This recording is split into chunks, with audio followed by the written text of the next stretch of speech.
You're listening to Murder Not Murdering with Erin, And Autumn, a true crime podcast about murder and murdering. but we are not murderers.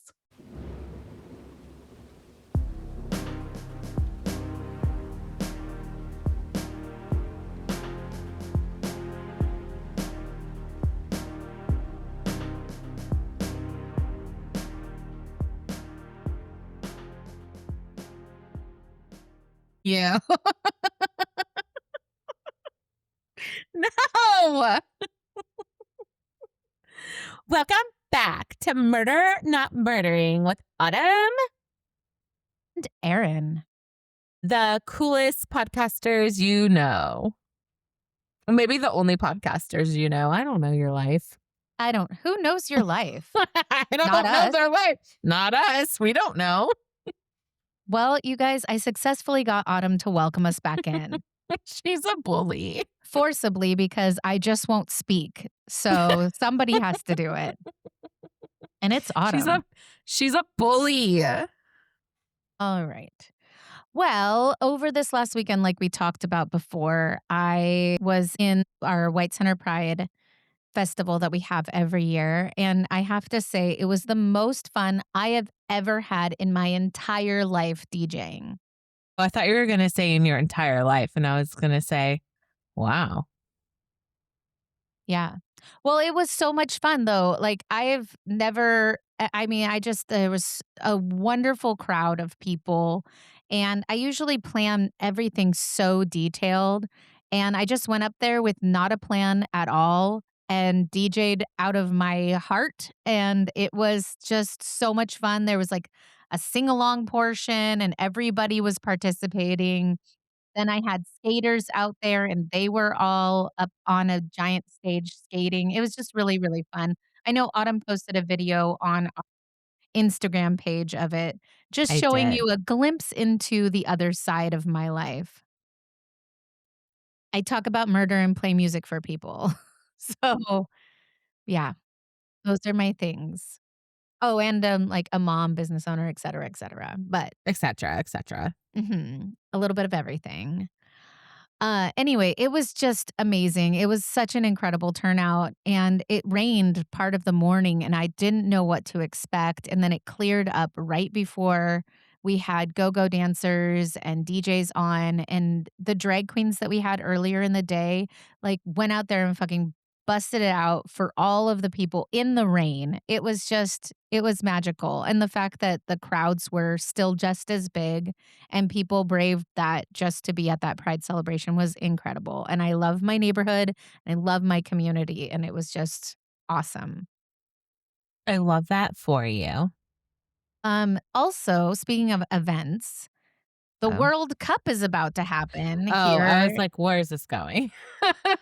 Well, it's taking over all of Seattle and beyond. So this is a big deal happening right now. And I have no idea what to expect. Like I know that it's being flooded with tons and tons of people, but I just don't know what to expect. They're doing a viewing party here in our neighborhood with multiple giant screens posted throughout. I have no idea what it's going to look like, but I'm not a huge sports gal. So that's a thing. I'm not a huge soccer fan, I'll be honest. It's not my favorite sport, but I'm excited for the World Cup to be here because lots of people do like soccer. Uh-huh. And my brother's girlfriend works downtown and she out her office window, she works like in a high rise. She was looking and they were like creating some kind of barge for watching the game on. And I was like, that's kind of cool. Like here in Seattle, you can be out on the water on a barge in the middle of the sound watching the World Cup that's happening just a couple feet away from you inside the stadium, which they have to call Seattle Stadium and it's not Lumen Field anymore during the World Cup time. Oh, that's weird. I didn't even know that. Yeah, it's something to do with branding and whatnot. They had to change Lumen Field to Seattle Stadium. Okay, whatever.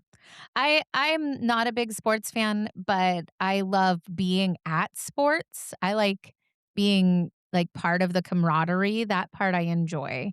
Yeah. Um, One of the things I love about soccer, because our good friend Tim and his husband Matt are Yes, they love soccer. big soccer fans, and especially Matt. Matt plays on leagues, and then he also they're big Sounders fans and all of that. But I've been able to go to a few matches with them when someone else couldn't make it.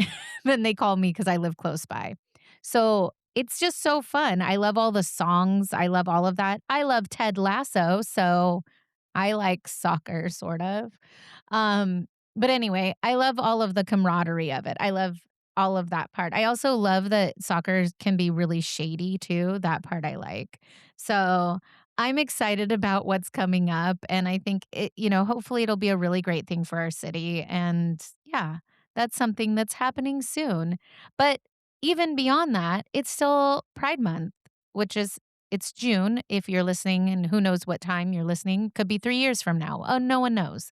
Anyway, it's June We currently. don't know your life. We've already said this. We've established that. It's very clear. But for us, it's currently June and Pride Month here, and we are really happy to bring you Pride episodes the rest of this month. So we're going to be focusing on cases that involve LGBTQIA+. I know that Autumn has an international story for us today, and I'm going to take us back old school. So I think if you're ready, Autumn, I'm ready to hear your case. I'm ready. Then let's fucking do this.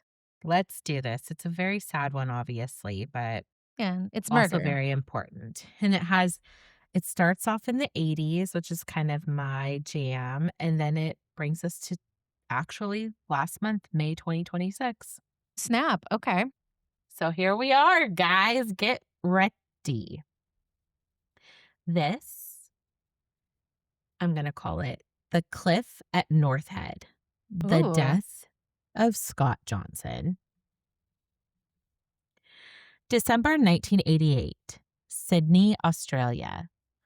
The city was heading into summer. Tourists crowded the beaches. The harbor sparkled beneath the sun. Christmas decorations had begun appearing in storefront windows. To anyone looking from the outside, it seemed like the kind of place where people came to build a life. And for one young American, that's exactly what he was trying to do. 27-year-old Scott Johnson had crossed an ocean for love. He was brilliant, kind, and by all accounts had an exciting future ahead of him. He was pursuing a PhD in mathematics, living in Australia with the man he loved, and building a life that should have stretched decades into the future. Instead, just days after his 27th birthday, Scott would be found dead at the base of a cliff overlooking the ocean. Police quickly reached a conclusion: suicide. Case closed. But Scott's family never believed it, especially his older brother, Steve. What followed would become a decades-long fight that would challenge police findings, expose a disturbing pattern of violence, and enforce for an entire country to confront a darker chapter in its history. Because as Steve would eventually discover, Scott may not have been the only young man who died near Sydney's cliffs. And the truth, if there was one, had been buried for more than 30 years.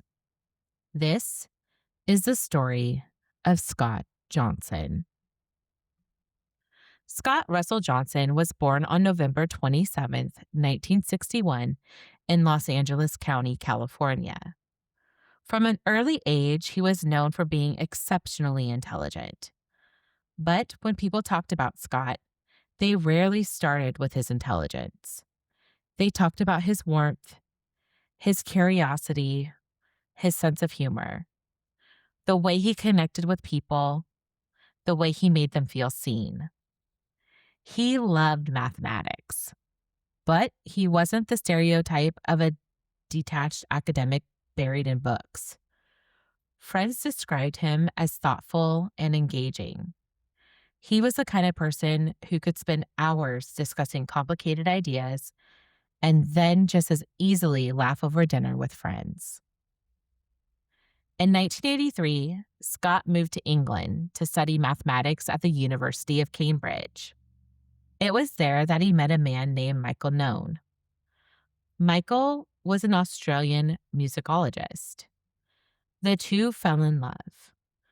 Today, that might sound simple, but in the early 1980s, being openly gay was still difficult in many parts of the world. Relationships often existed behind closed doors. Acceptance was far from guaranteed. For Scott and Michael, however, what they found in each other was worth pursuing. Eventually, Scott left his doctoral program at Berkeley and moved to Australia. Part of the mood was academic, but part of it was personal. He enrolled at the Australian National University to continue his PhD. But perhaps more importantly, he moved there to be with Michael. The future appeared bright. Scott had found love. He had found purpose. And he had every reason to believe his life was only beginning. Then came December of 1988. Just days after celebrating his birthday, Scott vanished. On December 10th, his naked body was discovered on rocks below a cliff at Bluefish Point in an area known as North Head, near Manly. The scene immediately raised questions. Scott's clothing and personal belongings were found at the top of the cliff. His body was below. Police investigated, but almost immediately they focused on a single explanation: suicide. But who commits suicide and gets naked and that just seems a little It suspect right off seems the bat. really strange to me too. Like, why are you taking your clothes off to jump off a cliff and die? Yeah. Like, why would you take your clothes off for that? Yeah. It just doesn't make sense. It seems very odd. Yeah, it does seem very odd. I mean, And especially that's all left up top too. yes, it's It like seems left up weird. there for it's just very strange. Yeah. Authorities theorized that Scott had removed his clothes and jumped. To investigators, the case seemed straightforward. To Scott's family, it made absolutely no sense. No, he's Scott- just starting a life. Yes, Scott wasn't suicidal. He was making plans. He was pursuing his degree. He was in a loving relationship, and he had recently celebrated his birthday. Nothing about the picture police painted matched the man they knew. Still, despite those concerns, the case remained closed. Years passed, then more years, eventually decades. Most families would have had little choice but to accept the official ruling. Steve Johnson couldn't. Steve had been incredibly close with his younger brother. Not just siblings, friends. Best friends. The kind of brothers who genuinely enjoyed each other's company. And the more Steve examined the circumstances surrounding Scott's death, the more convinced he became that something wasn't right. Questions lingered. Why would Scott suddenly take his own life? Why had investigators been so quick to settle on suicide? What if they had gotten it wrong? Steve began digging, then digging deeper, and then deeper still. What started as a brother searching for answers slowly transformed into a mission that would consume years of his life. As Steve investigated, he began learning something troubling. Scott's death wasn't the only one. Throughout the 1980s and early 1990s, reports had surfaced of gay men being attacked around Sydney. Some had been beaten, some had disappeared. Some had died near cliffs and coastal areas. In many cases, little attention had been paid to the possibility that these incidents were connected. For years, stories circulated about groups of young men targeting gay men. Victims were allegedly assaulted, robbed, and in some cases thrown from cliffs. Yet many of these deaths had never received the scrutiny they deserved. As Steve learned It's more, also weird to me that they wouldn't connect them. Multiple cliff deaths right, like seems like they'd stand out. right. And if they're thinking they're all suicide or whatnot, I mean, there's a pandemic there of suicidal humans. Like, Yeah, a it still trend, does. it's Yes, it's something you would still look at, you know what I mean? 100%. It's something that should have been looked into regardless. Totally. As Steve learned more, he became convinced that Scott's case belonged within this larger pattern. Not because he wanted it to, because the evidence increasingly suggested it. And so he kept pushing. He petitioned authorities. He requested reviews. He challenged conclusions. Good for Steve. Agreed. And he spent extraordinary amounts of time and money pursuing the truth. The fight became so significant that coroners eventually revisited the case. Not once, twice. In 2012, an inquest examined Scott's death. Then another followed in 2017. God, that's so long after it actually happened. It Mm-hmm. surprises me that it took that long. Unfortunately, it did. Yeah. That second inquest would prove especially significant. After reviewing the evidence, a coroner concluded that Scott had died as the result of a gay hate attack. Nearly 30 years after Scott's death, the official narrative had dramatically changed. The ruling validated what Steve had believed all along. His brother had not taken his own life. He had been killed. The findings sent shockwaves through Australia, not only because of Scott's case, but because of what it suggested about countless others. Suddenly, long ignored allegations of anti gay violence along Sydney's coastline were receiving renewed attention. Questions that had been dismissed for decades were being asked again. Families who had spent years searching for answers saw renewed hope. Look at what Police, Steve did. I'm so mm-hmm, impressed with him that me did too, push for countless people to find out answers. me too. Police eventually issued a public apology for failures in how Scott's case had been handled and for shortcomings in protecting the gay community during that era. But an apology wasn't enough. Someone had killed Scott, and Steve wanted accountability. In 2018, authorities offered a reward of 1 million Australian dollars for Oh, information. that's a significant amount. And the Johnson family later increased that amount to 2 million. Oh my God. The reward generated headlines. It also generated leads. Then, in May of 2020, a major breakthrough arrived. For decades, police had not identified a suspect. The breakthrough didn't come from forensic evidence or a witness who suddenly remembered seeing something. It came from information provided by a man named Paul Brine, who was the former brother-in-law of a man named Scott White. According to investigators, Brine told police that years earlier, Scott White had allegedly made admissions about being involved in Scott Johnson's death. Brine claimed White described participating in what was essentially a gay bashing attack at North Head and said Johnson had gone over the cliff during a confrontation. Why didn't he say anything before? I don't know. But I Or also am like, a confrontation, he was not clothed. no. So he clearly something larger was Yeah. happening.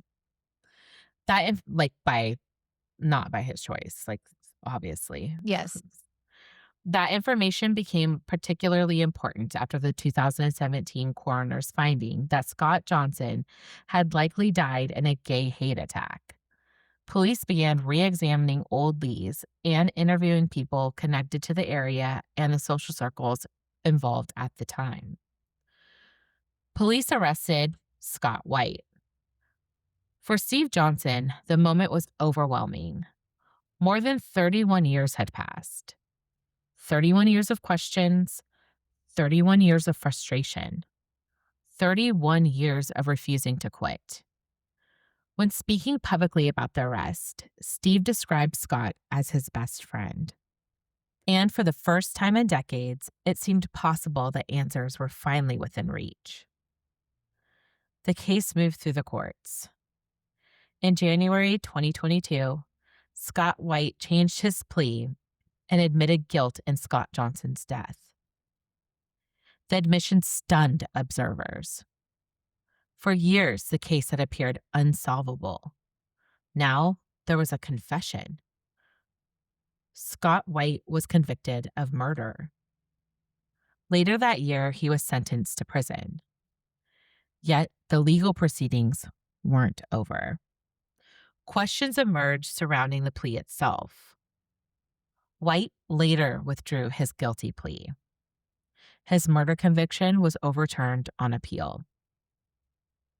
In 2023, he pled guilty instead to manslaughter. He was resentenced to 9 years in prison on June 8th, 2023, with eligibility for parole after 6 years. He will be eligible for parole in 2026. In May of 2026, it was reported that Scott White withdrew an application for parole. The legal outcome provided a measure of accountability, but it also left lingering questions. Some observers questioned aspects of the investigation. Others questioned whether the full truth had ever been uncovered. And in 2025, new reporting revisited the case again, raising additional concerns about evidence and the circumstances surrounding the conviction. Even after decades of investigation, certain questions remain. The case against White was complicated, though, which is one reason it remains somewhat controversial today. Some of those issues include there was no DNA evidence linking White to the crime. The case relied heavily on witness statements and alleged admissions. White's 2022 guilty plea to murder was highly unusual and later challenged by his own lawyers. The murder conviction was ultimately overturned, which later White pleaded guilty to manslaughter instead. Subsequent reporting has raised questions about aspects of the investigation and the reliability of certain evidence. Because of that, some people view White's guilty plea to manslaughter as confirmation that authorities found the right person, while others believe there are still unanswered questions about exactly what happened on that cliff in December 1988. Part of me wonders if was he the only person involved too. The Was he other the thing only is, one? and I don't know if you have the answer to this, but did his brother profit from telling police No. about him? Like, did he get any of the reward? His brother-in-law, I don't know. They I'm didn't just wondering disclose if that. I'm just Mhm. wondering if that could be a possible motive. Like he goes to 'Cause he prison and had then and then and he then he gets $2 million? Yeah, exactly. I'm not sure. It didn't say, Yeah. which is fitting because the story has always been about uncertainty, about searching for truth, about refusing to accept easy answers, and about a brother who simply would not give up. When I think about Scott Johnson's story, I don't think about the court cases. I don't think first about the inquests. I don't think first about the mystery. I think about a young man who crossed the world to be with someone he loved, a mathematician, a son, a brother, a partner, a person who should have had decades more birthdays. And I think about Steve, Because most of us hope that if something happened to us, somebody would keep looking, somebody would keep asking questions, somebody would refuse to let our story disappear. Steve Johnson became that person. For more than 30 years, he carried his brother's memory into courtrooms, investigations, news stories, and public conversations. Not because it was easy, not because it was convenient, but because he believed Scott deserved the truth. Whether every question has been answered may still be up for debate. But one thing isn't. Scott Johnson was never forgotten. His name survived. His story survived. And because one brother refused to stop searching, the world was forced to look again. Sometimes justice arrives quickly. Sometimes it takes decades. And sometimes the most powerful act isn't solving a mystery. It's refusing to let the mystery be ignored. Michael Nolan's story after Scott's death is actually quite sad and often gets overshadowed by Steve's fight for justice. Michael was Scott's partner of about 5 years. They met at Cambridge in 1984, and Scott eventually moved to Australia, largely so that he could build a life together. They were serious enough that they had written each other into their wills, which was one of the few ways same-sex couples could create legal protections at the time. Most definitely. After Scott died, Michael was devastated. During later inquests, he described Scott as not just his partner, but also his best friend. He testified that he suffered what was described as a complete emotional breakdown following the death.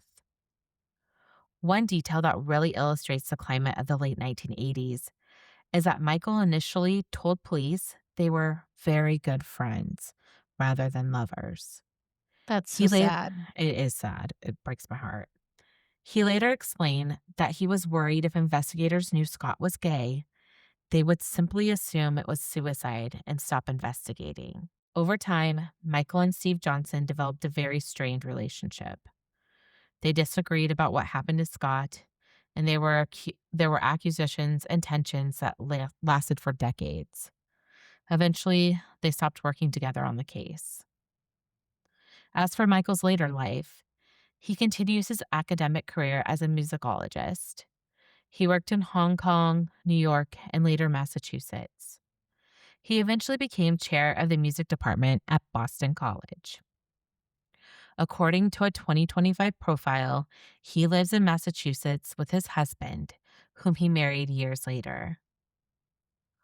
One interesting twist is that Michael was actually one of the people who helped steer Steve toward the possibility that Scott had been the victim of a gay hate attack.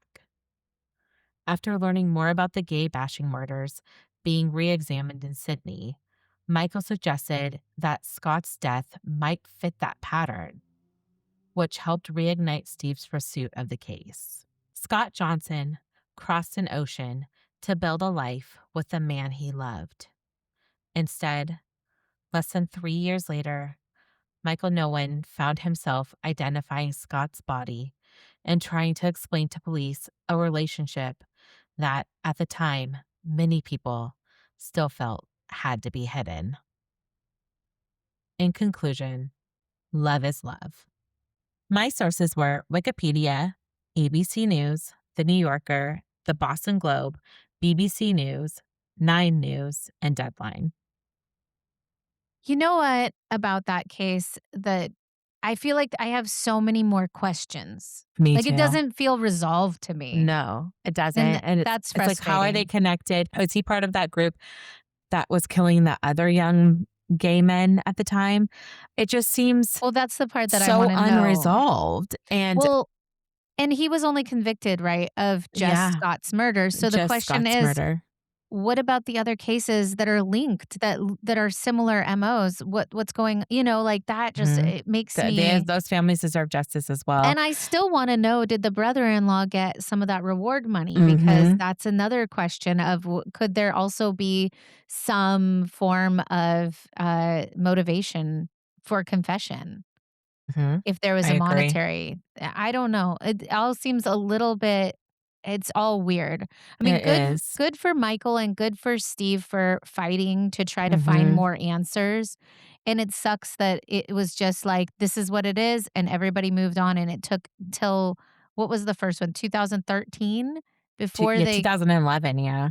when they first were able to reignite Mhm. listening to I mean, and then it just kept on going, right, of Mhm. trying to reopen, but it's so suspect that there's so many cases all around that same time, and it to me, it seems like this is more than one person, Mhm. I would agree. and then going for manslaughter later on makes me curious if, he just didn't wanna tell on the other people and was like, "Well, I'm just gonna get a lesser sentence now." I don't know. It's very interesting. It That's an is very interesting one. interesting. And when I came across it, I'm like, "I've never even heard of this." Me either. Me either. I mean, I don't usually I do a lot of international cases, but I'd never heard of that one. And it is heartwarming to me that Michael found love again. To me, Me that's too. Me I'm too. glad that that happened. Me But too. what a perplexing case that was. Mhm. And I hope we get more answers eventually. Me too. I mean, this is only this is still ongoing basically because Mhm. it was only a month ago that the parole did he didn't apply for parole. So it's Mhm. just weird. All right. Well, I'm going to take us way back in time for this next one, and I'm not going to give it a title because the title gives everything away. Okay. So I'm not doing it. You can't make me. I won't do it. Um, all right. So I'm going to go ahead and get started if you are ready. I'm ready. Today's story is not a murder. No one is found dead in a locked room. There are no bloody fingerprints, no mysterious poisonings, no detectives chasing a killer through foggy streets. Instead, today's story is about a government investigation, an investigation that ruined lives, an investigation that enlisted young sailors to spy on civilians, an investigation that became so controversial that members of Congress condemned it, and an investigation whose central premise was that being gay was itself evidence of criminality. I first came across this story while researching another episode, our episode on the Harvard Secret Court of 1920. If you listen to that episode, you'll remember Harvard administrators secretly interrogating students, collecting letters, forcing confessions, and expelling young men whose greatest offense was loving other men. While digging through those records, I kept encountering references to another scandal, a scandal unfolding at almost the exact same time, a scandal involving the United States Navy. The more I read, the stranger it became. Because unlike Harvard's secret tribunal, this wasn't a university acting on its own. This was the federal government. This was the Navy Department. This was an official operation. And the methods used were so extreme that people who believed that homosexuality was immoral were horrified. This story would eventually involve congressional hearings, national headlines, questions about government overreach, and a young assistant secretary of the Navy named Franklin Delano Roosevelt. Today, we're talking about the Newport Naval Sex Scandal of 1919, Shit. a story of surveillance, entrapment, fear, and the criminalization of homosexuality in America. To understand Newport, we have to first understand the America that existed before it. Because when we hear the word scandal today, we might think of public embarrassment, political controversy, a celebrity affair. But in 1919, homosexuality was considered something far more serious. For much of American history, same sex relationships had been criminalized under sodomy laws inherited from England. The language varied state to state. Sometimes the crime was called sodomy. Some called it crimes against nature. Some said unnatural acts. The wording was often vague. The penalties, though, were not: prison, public humiliation, institutionalization, loss of employment, social exile, and the law wasn't the only problem. Religious institutions condemned homosexuality as sinful. Medical authorities increasingly described it as a pathology, a defect, a deviation. And by the 19th century, a new category of person emerged in the medical literature: the homosexual, or as many physicians called them, sexual inverts. Or as I call them, the gays, lesbians, the theys, the queens, the dolls, and everything in between. Okay. At the time, the doctors and psychiatrists debated what caused homosexuality. Was it hereditary, a mental illness, a moral weakness, a developed failure? But what they rarely questioned was whether it should be punished or corrected. The language sounds clinical to modern ears, but it was often deeply dehumanizing. People weren't discussing rights, they were discussing diagnosis. And when governments, police departments, universities, churches, and military organizations adopted these ideas, they began searching for homosexuals with the same determination they might search for criminals. The irony, of course, is that many of these men had harmed absolutely no one. Their crime was existing, loving, and being loved. The years surrounding World War I intensified those fears. The United States entered the war in 1917. Millions of men entered military service. Military leaders became obsessed with discipline, masculinity, physical fitness, moral conduct, not unlike what is being perpetuated in our current administration. The armed forces feared venereal disease, alcohol abuse, desertion, and increasingly, homosexuality. Military officials worried that same sex relationships threatened order and readiness. Obviously, these fears weren't based on any sort of evidence. They were based on assumptions. But assumptions can be powerful, especially when they're shared by institutions. As historian George Chauncey would later observe, homosexual men were often viewed not simply as different, but as dangerous, a threat to social order itself. This environment created conditions that made Newport possible. Newport, Rhode Island. Today, many people know it for its spectacular Gilded Age mansions. But in 1919, Newport was also home to one of the most important naval facilities in the United States. The Naval Training Station at Newport had expanded dramatically during World War I. Thousands of sailors passed through: officers, recruits, civilian workers. The city itself became a strange mixture of military culture and elite society. On one side were the wealthy families spending summers in extravagant mansions. On the other were enlisted sailors earning modest wages. Newport was crowded, changing rapidly. And like most port cities throughout history, it contained social worlds that existed just outside public view.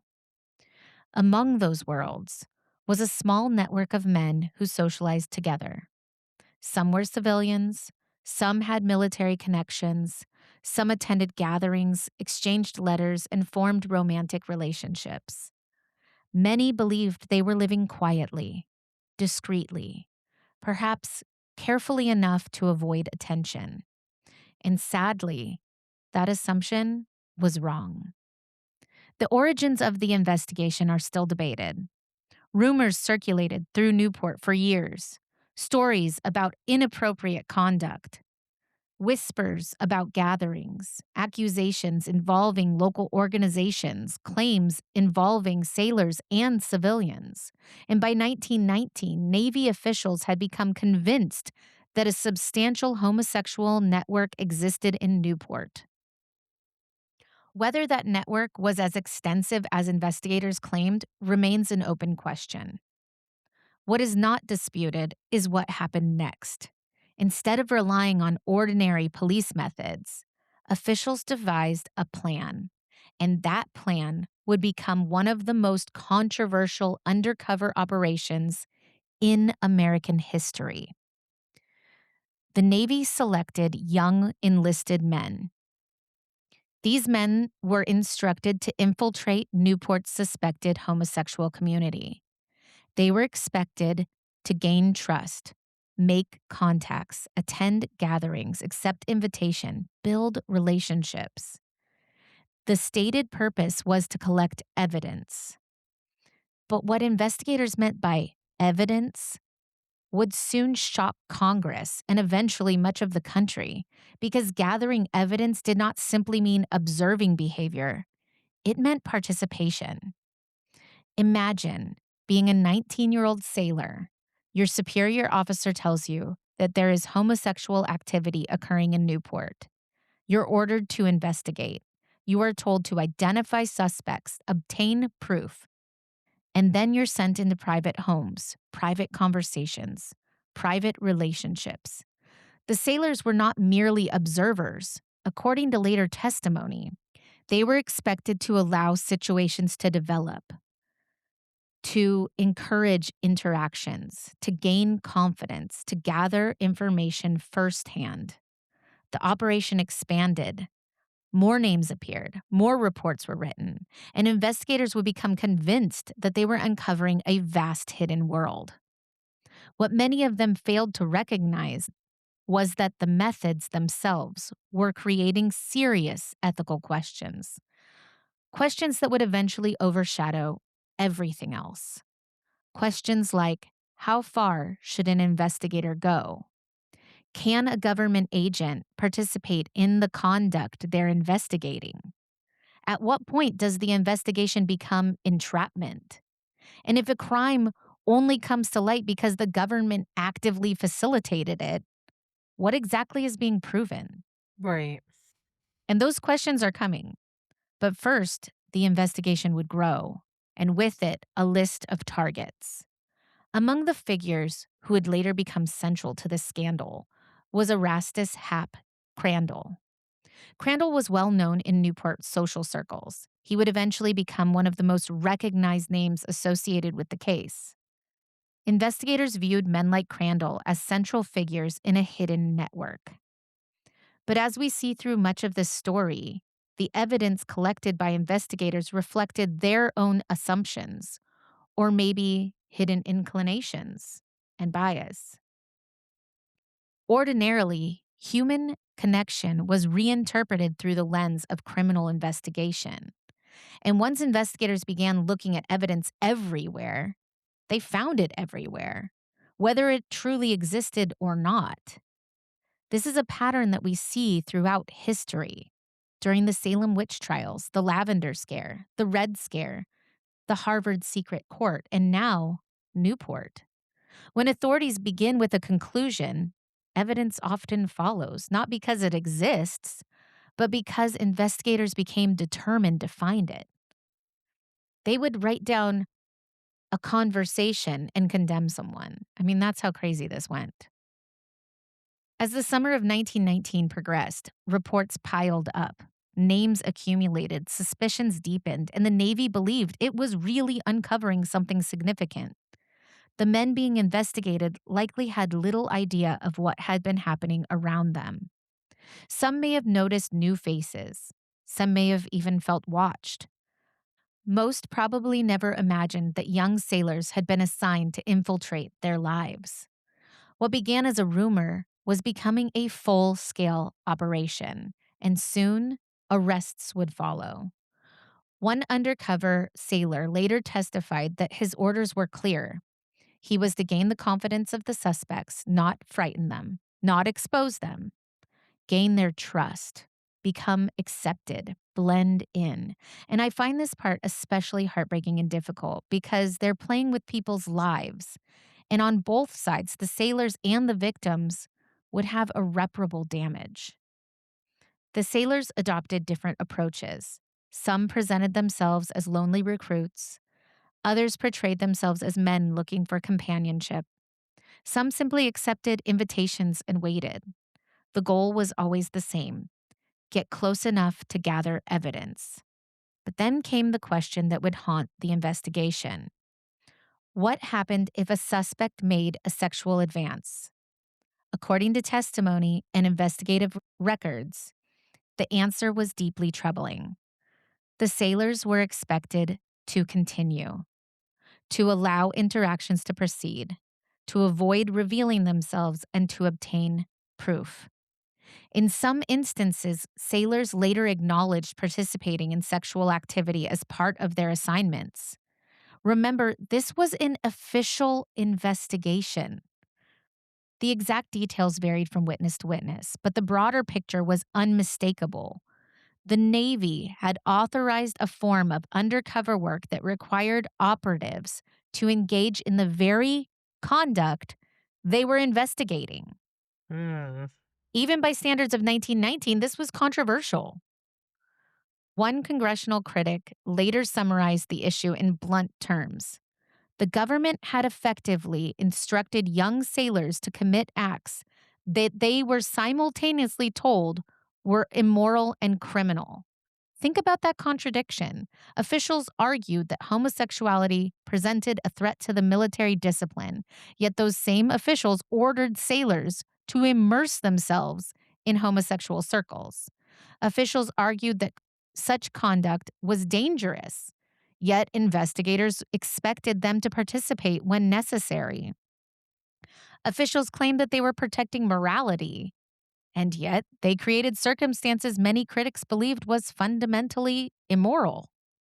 The contradiction became impossible to ignore, but in 1919, the investigation was still expanding, and investigators believed they were succeeding. As the operation continued, investigators compiled lists of suspects. Some were civilians, some had military connections, some were prominent members of Newport society, and others were working class men with little power or influence. And the net widened. Names were shared, associations were mapped, entire social networks came under scrutiny. And many without proof that any of them were doing anything gay. It was just specifically that they were thinking, it's based on assumptions, assuming that that's what was happening. Today, historians often compare these investigative methods to later anti gay campaigns.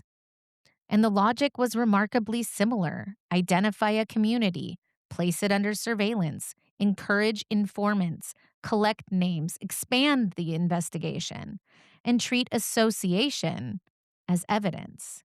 The same pattern we would see later during the Lavender Scare in the 1950s. The same assumptions, the same fears, the same consequences. The Newport scandal was not an isolated event, it was an early warning. One of the most disturbing aspects of the investigation was how little concern investigators showed for the human consequences. Imagine discovering that a casual acquaintance was secretly reporting on you.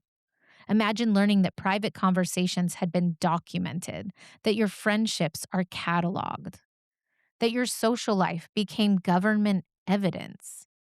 For many of the men involved, exposure meant catastrophe. Employment could disappear overnight. Families could turn away. Church communities could ostracize them. And newspapers could publish allegations regardless of whether convictions followed. In 1919, merely being accused could destroy a life. And investigators knew that. The operation eventually generated enough evidence, or what investigators considered evidence, to begin formal proceedings.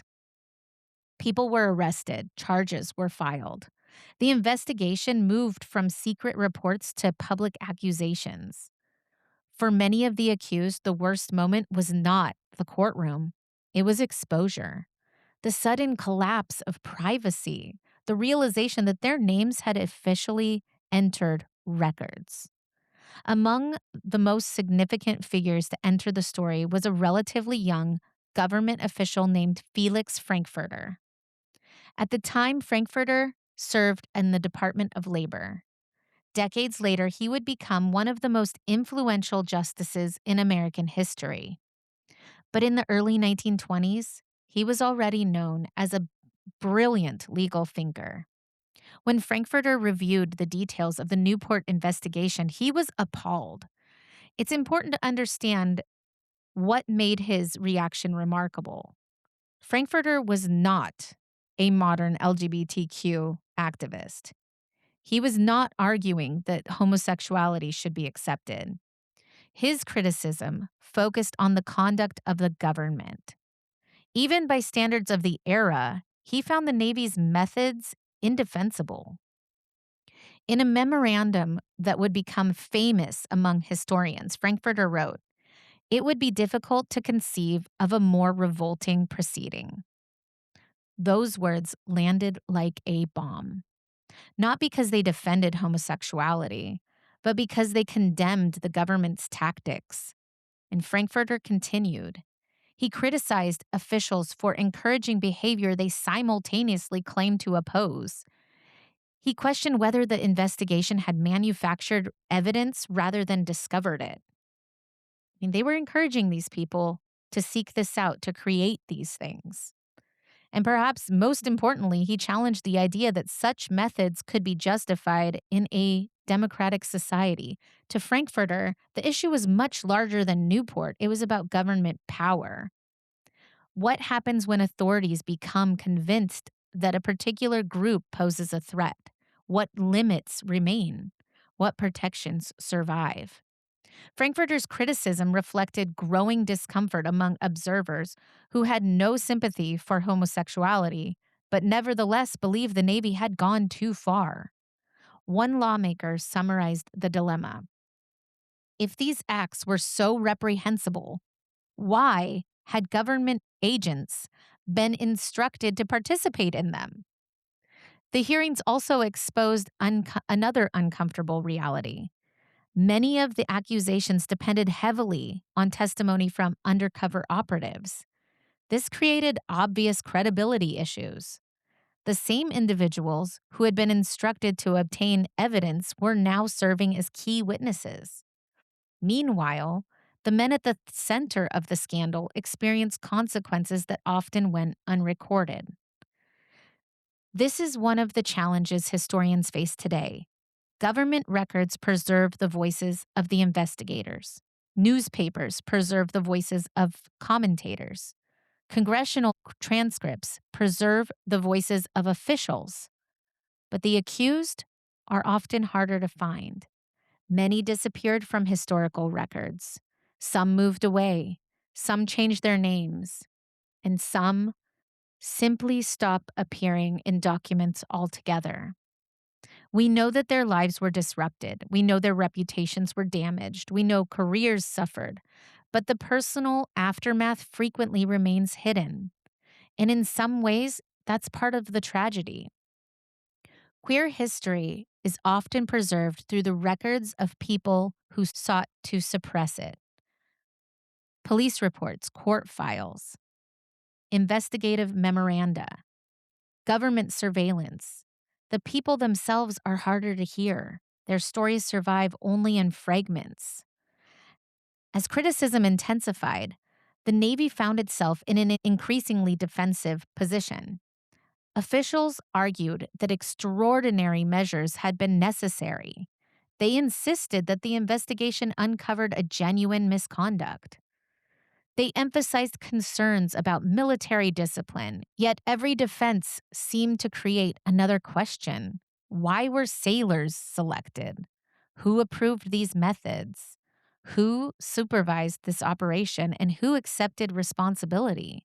Those questions eventually led investigators towards one of the most recognizable names in American history. At the time, he was not yet president. He was not yet the architect of the New Deal. He was not yet the leader Americans would know during the Great Depression and World War II. He was the Assistant Secretary of the Navy. His name was Franklin Delano Roosevelt. And whether fairly or unfairly, the Newport scandal was about to become associated with him. The extent of Roosevelt's responsibility remains debated by historians today, But there's no question that his office had become entangled in the controversy. And as congressional scrutiny increased, so did political stakes. The scandal was no longer confined to Newport, it had become a national embarrassment. The internet often reduces historical figures into heroes or villains, but reality is usually a lot more complicated. The Newport scandal is no exception. There's no evidence that Roosevelt personally directed every aspect of the operation. There is no evidence that he personally recruited undercover sailors. There's no evidence that he sat in Newport while designing sting operations. What historians do know is that Roosevelt was informed about the investigation. His office was aware of it. And when concerns were raised, the operation continued. That fact alone places him under scrutiny. Years later, Roosevelt's defenders would argue that he relied on subordinates and military officials. His critics argued that he should have stopped the operation. The debate continues today. But regardless of how much responsibility Roosevelt personally bears, this scandal had become attached to his name. And for a young political figure with national ambitions, that was an uncomfortable place to be. After discussing Roosevelt's role, the Senate's final findings were brutal. Investigators concluded that Roosevelt and the Secretary of the Navy, Josephus Daniels, had allowed a system that never should have existed. The committee declared that the rights of young enlisted sailors had been ignored. It criticized officials for placing recruits in situations where sexual activities was expected to occur. The report stated that allowing personnel to be put in such circumstances was a deplorable, disgraceful, and almost unnatural proceeding.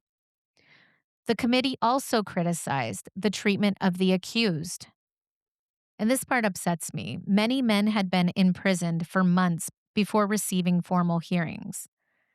Now, again, based on assumptions, not necessarily actual evidence, or that they were going to be convicted in the first place. Historian Sherry Zane notes that some suspects were confined aboard the USS Boxer for more than 100 days before court-martial proceedings were completed. They were held hostage. Families complained, religious leaders complained, even people who believed homosexuality should be punished questioned the government's methods. One group of the Newport clergy wrote directly to President Woodrow Wilson. They denounced what was called the Navy's vicious methods. That phrase appeared repeatedly in contemporary reporting, not merely mistaken methods, but vicious methods. For many Newport residents, the issue was no longer whether homosexual activity existed. The issue was whether the government had abandoned basic standards of fairness. They were enticing these people to these parties. Mm-hmm. The Senate's rebuke became one of the most embarrassing moments of Roosevelt's early political career. One modern historian notes that some investigators believed Roosevelt should have never been allowed to hold public office again because of this association with this operation. History, of course, would take a different path. Roosevelt would survive the controversy. The men arrested in Newport would not enjoy the same opportunity. Many disappeared from public record, many lost their jobs, reputations, and communities, and the future president moved forward. The targets of the investigation were largely left behind. The Newport scandal would gradually fade from public attention and other controversies would emerge. The country changed, decades passed, Franklin Roosevelt became president, the Great Depression arrived, World War II reshaped the globe. The names associated with Newport slipped from public memory. But the idea behind Newport survived. The notion that LGBTQ people posed a threat, a hidden threat, a notion that the government agencies could identify and monitor them, the notion that private relationships justified public intervention. Those ideas reappeared throughout the 20th century. Today, historians view the Newport Naval Sex Scandal as one of the earliest large-scale anti-gay government investigations in American history. Not because it was the first instance of discrimination, because sadly it was not, Right. but because it left such an extensive paper trail. The documents revealed how institutions thought, how they justified their actions, how fear became policy, and how quickly civil liberties can erode when a minority group was portrayed as dangerous. For modern listeners, it's tempting to imagine that everyone involved knew this investigation was wrong, but many did not. Many believed they were protecting society. That is what makes stories like Newport important. Injustice is rarely carried out by people who think they are villains. More often, it's carried out by people who were convinced that they were doing the right thing. People who believed that the ends justified the means. People who stopped questioning their assumptions. Newport reminds us how dangerous that can be. As Pride celebrations continue across the country every June, it's worth remembering stories like this one. The fight for LGBTQ plus rights did not begin with marriage equality or television representation or rainbow flags. It began with survival. It began with people who risked everything simply by existing, people who formed friendships despite surveillance, built communities despite criminalization, found connection despite the constant threat of exposure. The men targeted in Newport never imagined they would become part of history. Most likely hoped not to. Yet their story remains a reminder of what happens when the government decides that identity itself is suspicious. A reminder that civil liberties matter most when they protect unpopular people. A reminder that justice requires more than good intentions. It requires limits, accountability, and the willingness to recognize when power has gone too far. My sources were the Senate hearings and congressional records regarding the Newport investigation, the Felix Frankfurter Memorandum, The Other Side of Silence, Men's Lives and Gay Identities by James Laurie, the U.S. Naval Institute, the Public's Radio reporting on scandalous conduct, the MIT Press Reader, the 19th's reporting on the Newport investigation and Roosevelt's role, the Boston Art Review, contemporary reporting from the New York Times, and Newport historical records and archive materials. Man, I know. that's wild. Isn't it though? Yeah. They literally told them, go try to entice men into sex and see if they'll start doing it. Try to What the find actual hell? try to find parties, try to get invited, try to see if you can coax it out of people, and then we're gonna arrest them. Like, Yeah. it's just mind-blowing, and they're participating in an act that is criminal. So Uh-huh. it's just the whole thing makes me insane, and Mhm. that happened in 1919. It was a scandal heard across the entire country, and then we know that in 1920, the secret court happened at fucking Harvard. Mhm. So it repeated. Like, it just blows my mind. And if you haven't listened to that episode, we did it last year during Pride Month. It is the Harvard Secret Court of 1920. I highly recommend listening to it because it does have modern connections of when they found out about it, which was in our modern era. Mhm. So I do recommend going back in the archives for that one. But I just felt like I had to talk about this one. It's just crazy to me. And It that it is. became such a huge like reporting. I mean, it's like stacks and stacks and stacks of evidence that they collected, which also included conversations. Like they seem like they're friendly with that person and Mhm. that immediately they're condemned. You know, Right. it's just crazy to me and how fearful they were of gay people. Yeah. Like it just shows you how scared they were of something different or something Mhm. that they didn't find That they didn't normal. understand. Yeah. Exactly. Exactly. Anyway, that was my case this week.